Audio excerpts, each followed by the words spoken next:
राधे राधे। स्वागत है आपका इस पवित्र यात्रा में। इस यात्रा को आगे बढ़ाते हुए मैं आज आपको सुनाऊंगी कार्तिक माहात्म्य कथा अध्याय 27वां। तो चलिए इसकी शुरुआत करने से पहले मैं आपको गणेश जी की एक कहानी सुनाती हूँ। एक बार एक नगर में एक मालिन रहती थी।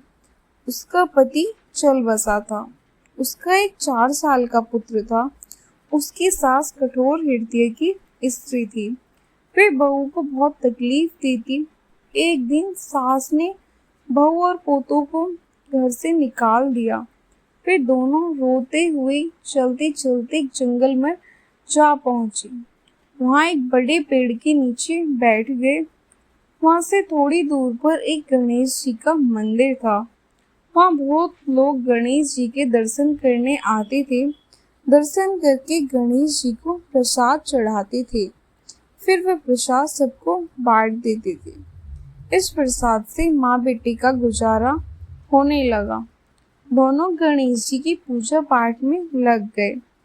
एक दिन उन्होंने सोचा क्यों ना हम जंगल से फूल लाकर बेचें।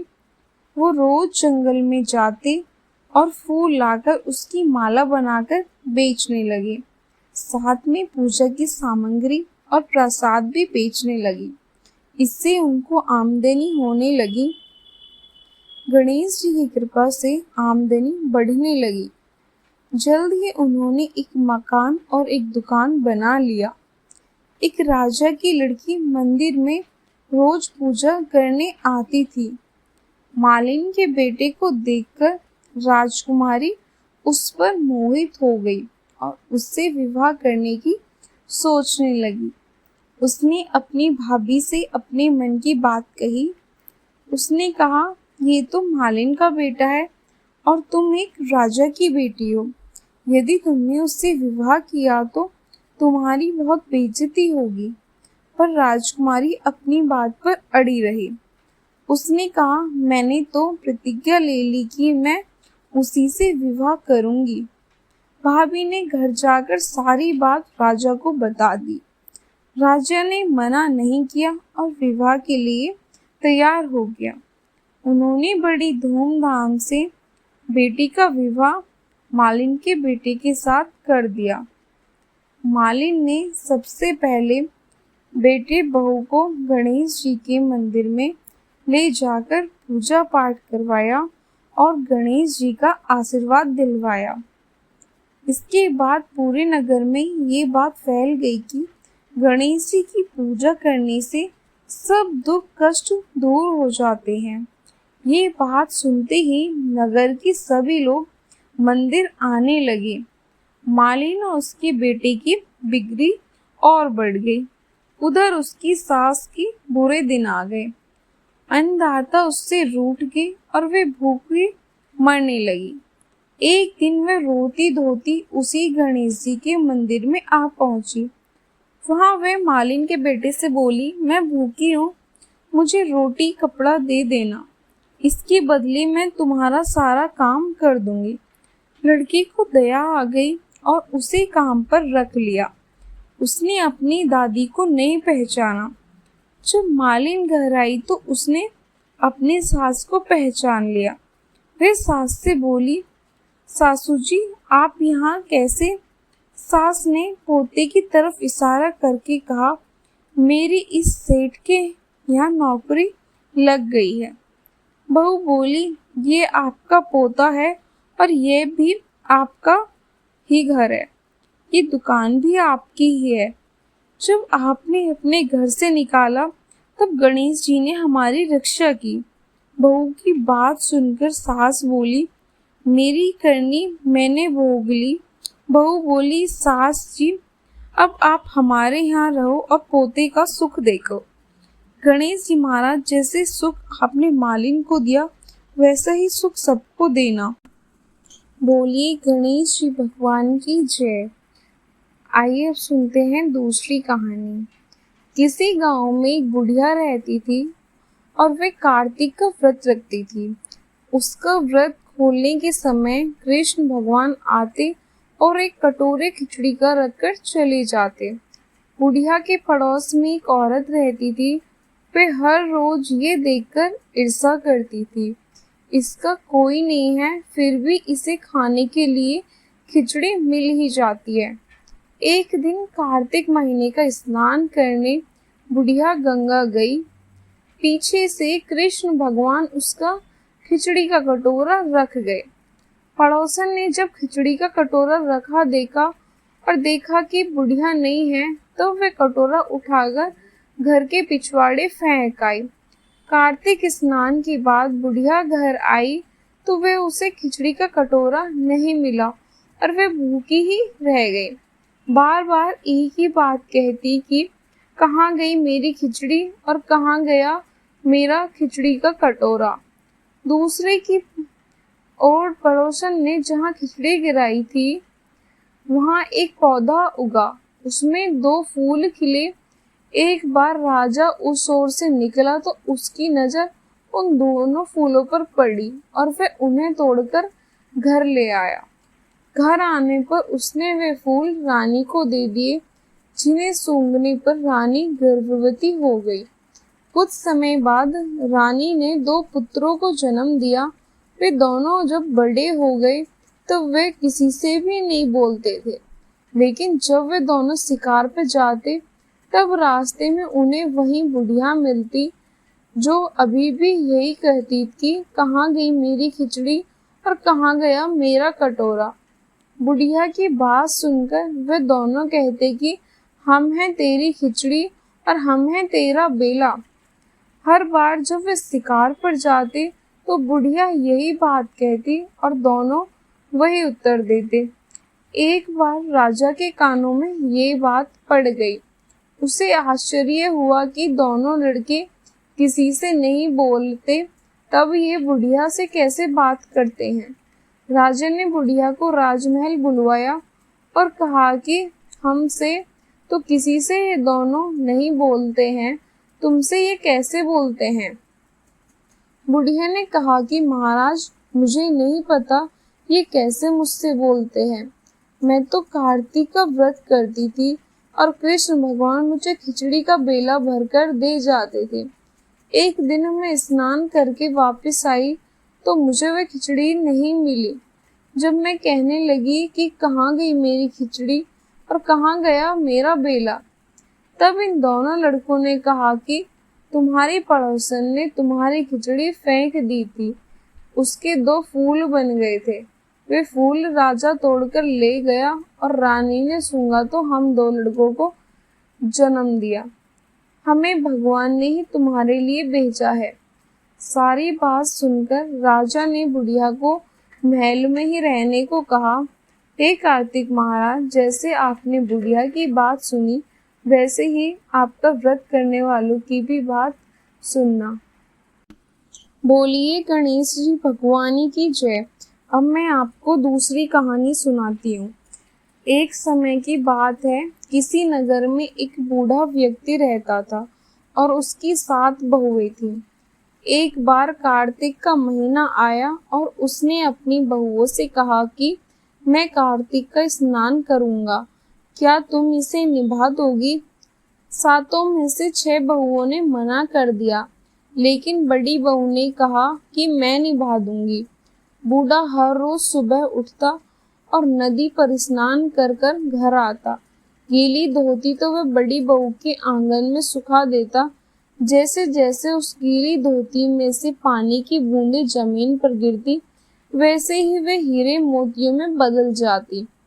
धोती से हीरे मोती देख बाकी 6 बहुओं से रहा नहीं गया और वो बोली कि हम भी बूढ़े को अपने यहाँ नहाने को बोलते हैं। उन्होंने कहा कि पिताजी, आप कल से हमारे यहाँ कार्तिक नहा लेना। बूढ़े ने कहा कि ठीक है, मुझे तो नहाना ही है, मैं तुम्हारे यहाँ नहा लूंगा। बूढ़ा सुबह सवेरे स्नान करके आया और धोती उसने दूसरी बहू के आंगन में सूखने के लिए डाल दी, लेकिन यहाँ हीरे मोती की बजाय कीचड़ टपकने लगा। बहुओं ने ये देखा तो कहा कि आप हमारे यहाँ पाप का स्नान कर रहे हो, इसलिए यहाँ से जाओ और बड़ी बहू के यहाँ ही स्नान करो। बूढ़ा वापस बड़ी बहू के यहाँ आया और कार्तिक का स्नान करने लगा। स्नान करके उसने फिर धोती सुखाई तो फिर से हीरे मोती गिरने लगे। अब कार्तिक का महीना समाप्त होने को था। बूढ़ा चिंता में पड़ गया तो बड़ी बहू ने इसका कारण पूछा।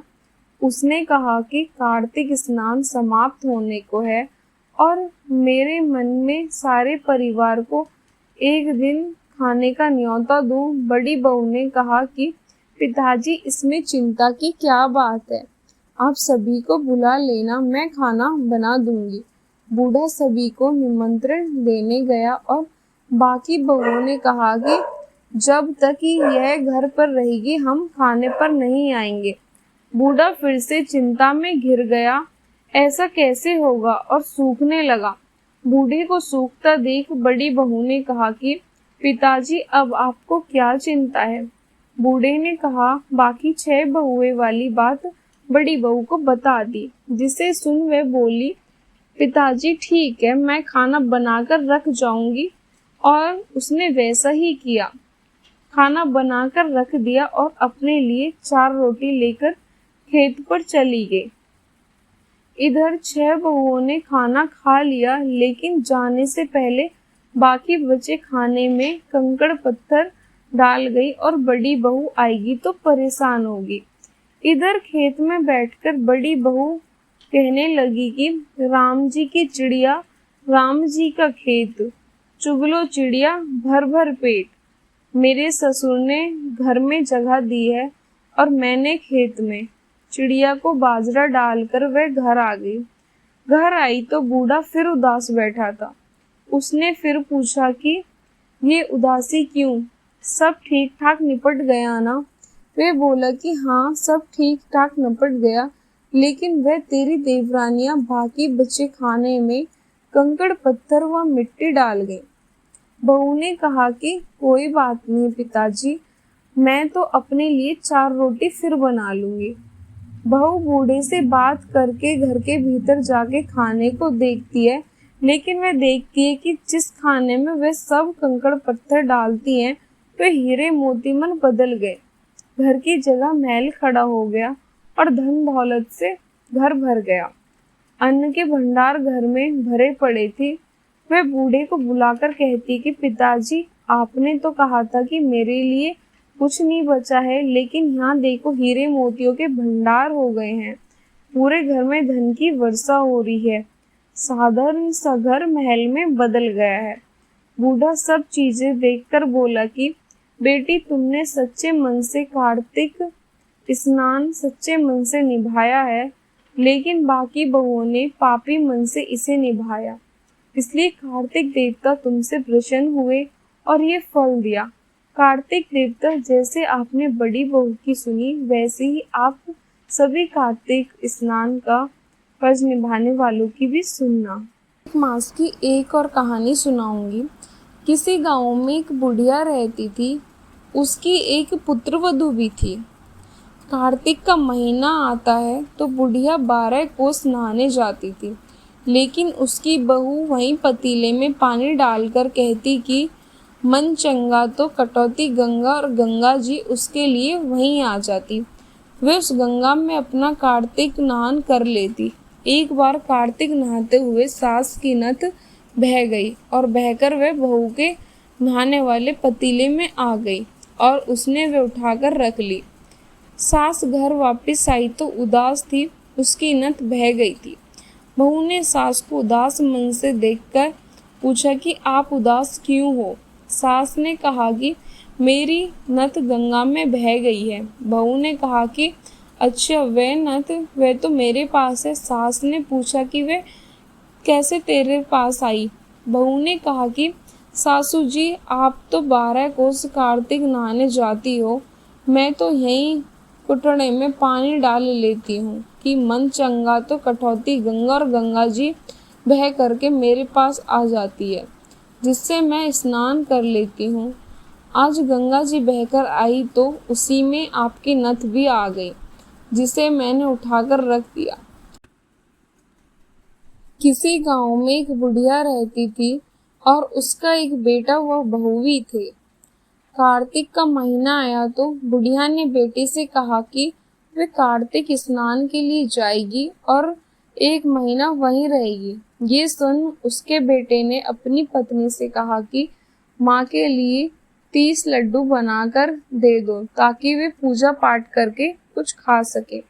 बहू ने गुस्से में आकर 30 लड्डू बनाकर दे दिए। बुढ़िया नदी किनारे कार्तिक स्नान को गई और वहीं एक किनारे पर झोंपड़ी बनाकर रहने लगी। बुढ़िया रोज सवेरे उठकर स्नान करती और जैसा ही एक लड्डू निकालकर खाने लगती तो हनुमान जी बंदर के रूप में आते, तो बुढ़िया वह लड्डू खुशी से बंदर को दे देती।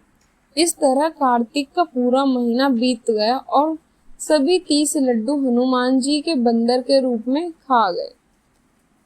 कार्तिक का महीना समाप्त होने पर बुढ़िया वापस जाने को तैयार हुई तो हनुमान जी प्रकट हो गए। उन्होंने बुढ़िया की उस कुटिया की जगह पर एक आलीशान महल बनवा दिया। बुढ़िया का पूरा महल धन दौलत से भर गया। उसकी काया निरोगी हो गई। अन्न के भंडार से महल भर गया। इतना सब होने पर वह धूमधाम से अपने बेटे के पास गई। बुढ़िया को इतना धनी देखकर उसकी बहू के मन में लालच आ गया। बहू कहने लगी कि अगले कार्तिक में मैं भी माँ आपके साथ कार्तिक का स्नान के लिए चलूंगी। और अगले कार्तिक आने पर उसने अपनी माँ को कार्तिक स्नान के लिए कहा। पूरे 30 लड्डू घीवा बहुत सा मेवा डालकर उसने अपनी सास के साथ अपनी माँ के लिए बनाकर दिए। माँ कार्तिक स्नान के लिए गई और जैसे ही सुबह सवेरे नहाकर लड्डू खाने लगी तो हनुमान जी बंदर का रूप धरकर उसके सामने बैठ जाते हैं। वे पत्थर मारकर उन्हें भगा देती है और कहती है कि इससे मेरा पेट ही नहीं भरा तो तुम्हें कैसे दूं। उसका रोज यही क्रम 30 दिन तक चलता रहा। कार्तिक का महीना समाप्त हुआ तो हनुमान जी फिर से प्रकट हुए। उन्होंने बहू की माँ की कुटिया को कूड़े कचरे में बदल दिया और माँ को ढोकर बना दिया। कार्तिक महीना समाप्त होने पर बहू ने भी अपने पति से कहा कि कार्तिक का महीना खत्म हो गया, आप मेरी माँ को गाजे बाजे के साथ लेकर आओ। लड़की अपनी सास को गाजे बाजे के साथ लेने गया तो वहां देखा कि कुटिया की जगह कूड़े का ढेर लगा था और उस पर उसकी सास डूकर बनकर बैठी थी। लड़के को देख हनुमान जी प्रकट हुए और बोले कि बेटा, तुम्हारी माँ ने तो सच्चे मन से कार्तिक का स्नान किया था और पूजा पाठ किया था, इसलिए ही तुम्हारी माँ पर कार्तिक देवता का आशीर्वाद बरसा था। लेकिन तुम्हारी सास ने पापी मन से ये कार्य किया और कार्तिक महीने में बेटी के घर का अन्न खाया है, इसलिए कार्तिक देवता इससे नाराज हुए, जिससे ये डूंगर बन गई है। अब मैं लास्ट में आपको कार्तिक मास में सुनी जाने वाली तुलसी माता की एक और कथा सुनाऊंगी। भगवान विष्णु ने जब श्री कृष्ण रूप में अवतार लिया तब रुक्मणी और सत्यभामा उनकी पटरानी हुई। सत्यभामा पूर्व जन्म में एक ब्राह्मण की पुत्री थी। युवावस्था में ही एक दिन उनके पति और पिता को एक राक्षस ने मार दिया। कुछ दिनों तक ब्राह्मण की पुत्री रोती रही। इसके बाद उसने स्वयं को विष्णु भगवान की भक्ति में समर्पित कर दिया। वे सभी एकादशी का व्रत रखती और कार्तिक मास में नियम पूर्वक सूर्योदय से पूर्व स्नान करके भगवान विष्णु और तुलसी की पूजा करती थी। बुढ़ापा आने पर एक दिन जब ब्राह्मण की पुत्री कार्तिक स्नान के लिए गंगा में डुबकी लगा रही थी तब बुखार से कांपने लगी और गंगा तट पर उसकी मृत्यु हो गई। उसी समय विष्णु लोक से एक विमान आया और ब्राह्मण की पुत्री का दिव्य शरीर विमान में बिठाकर विष्णु लोक पहुंचा दिया। जब भगवान विष्णु ने कृष्ण अवतार लिया तब ब्राह्मण की पुत्री ने सत्यभामा के रूप में जन्म लिया। कार्तिक मास में दीपदान करने के कारण सत्यभामा को सुख और संपत्ति प्राप्त हुई। नियमित तुलसी में जल अर्पित करने के कारण सुंदर वाटिका का सुख मिला। शास्त्रों के अनुसार कार्तिक मास में किए गए दान पुण्य का फल व्यक्ति को अगले जन्म में अवश्य प्राप्त होता है। तो आप भी इस कार्तिक मास में आशा करती हूँ कि आपने भी दान पुण्य खूब किया होगा। अब ये आखिर के जो दिन बचे हैं इसमें आप अपना दान पुण्य करके अपना पुण्य कमाओ और साथ ही कथा भी सुनो और कार्तिक मास का पालन करो और पूजा पाठ में अपना पूरा ध्यान लगाओ और मेरी वीडियो को ज़रूर पूरा देखना। और अगर आपने मेरी वीडियो पूरी देखी हो तो लाइक ज़रूर करना और चैनल को भी सब्सक्राइब कर लेना। तो अब मैं सुनाती हूँ आपको कार्तिक महात्म्य का 27वां अध्याय। पार्षदों ने कहा, एक दिन की बात है, विष्णुदास ने नित्य कर्म करने के पश्चात भोजन तैयार किया, किंतु कोई छिपकर उसे चुरा ले गया।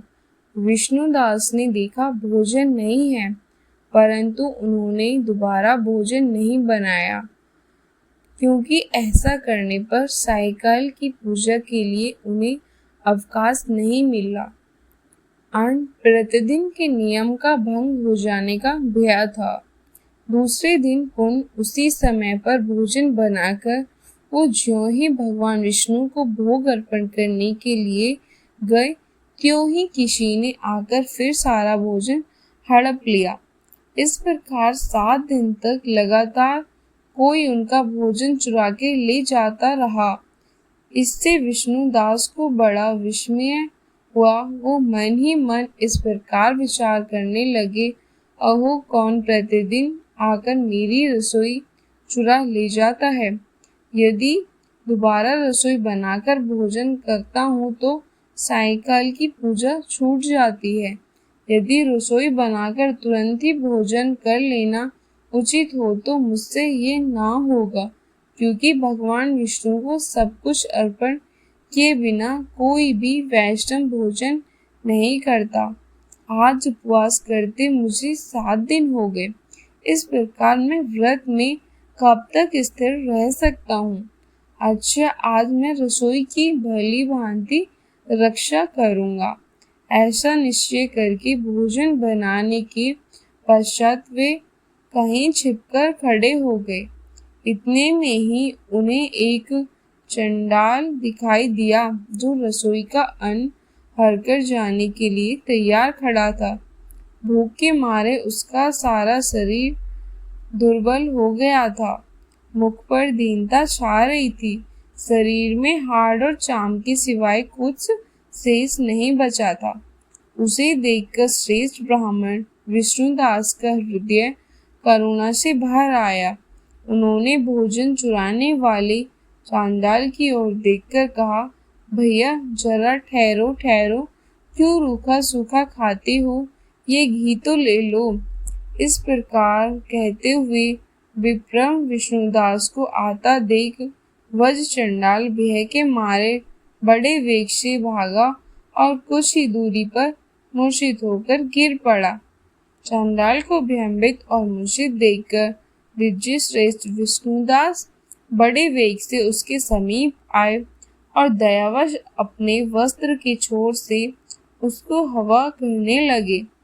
तदंतर जब वह उठकर खड़ा हुआ तो विष्णुदास ने देखा वहाँ चंडाल नहीं है, बल्कि साक्षात नारायण ही शंख चक्र और गदा लिए हुए वहाँ पर उपस्थित हैं।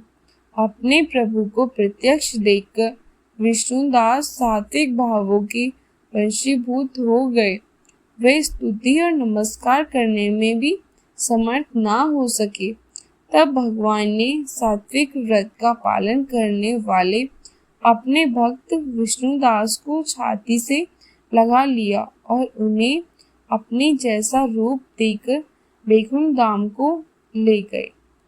उस समय यज्ञ में दीक्षित हुए राजा चोल ने देखा विष्णुदास एक श्रेष्ठ विमान पर बैठकर विष्णु लोक के समीप जा रहा है। तो विष्णुदास को वैकुंठ धाम में जाता देख राजा ने शीघ्र ही अपने गुरु महर्षि मृदुल को बुलाया और इस प्रकार कहना आरंभ किया, जिसके साथ स्पर्श आदि मैंने इस यज्ञ, दान आदि कर्म का अनुष्ठान किया है, वे ब्राह्मण आज भगवान विष्णु का रूप धारण करके मुझसे पहले ही वैकुंठ धाम की ओर जा रहा है। मैंने इस वैष्णव धाम में भली भांति दीक्षित होकर अग्नि में हवन किया और दान आदि के द्वारा ब्राह्मणों का मनोरथ भी पूर्ण किया। तथापि अभी तक भगवान विष्णु मुझ पर प्रसन्न नहीं हुए हैं और इस विष्णुदास को केवल भक्ति के ही कारण श्री हरि ने प्रत्यक्ष दर्शन दिए हैं। अंत जान पड़ता है कि भगवान विष्णु केवल दान और यज्ञ से प्रसन्न नहीं होते, उन प्रभु का दर्शन करने में भक्ति ही प्रधान कारण है। दोनों पार्षदों ने कहा। इस प्रकार कहकर राजा ने अपने भांजे को राज सिंहासन का अभिषेक कर दिया।